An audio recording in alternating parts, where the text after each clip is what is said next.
हनुमान् श्रीपदो वायुपुत्रो रुद्रो नघोजरः अमृत्यवीरवीरश्च ग्रामवासो जनाश्रयः धनदो निर्गुणः शूरो वीरो निधिपतिर्मुनिः पिङ्गाक्षो वरदो वाग्मी सीता शोकविनाशकः शिवः शर्वः व्यक्तो व्यक्तो धराधरः पिङ्गकेशः पिङ्गरोमा श्रुतिगम्यः सनातनः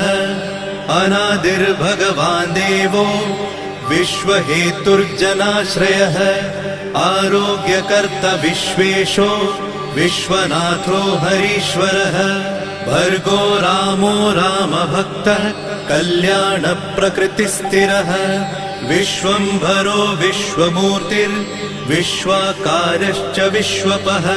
विश्वात्मा विश्वसेव्योऽथ विश्वो विश्वहरो रविः विश्वचेष्टो विश्वगम्यो विश्वध्येयः कलाधरः प्लवङ्गमः कपिश्रेष्ठो ज्येष्ठो विद्यावनेचरः बालो वृद्धो युवा तत्त्वगम्यः सुखो यजः अञ्जनासूनुरव्यग्रो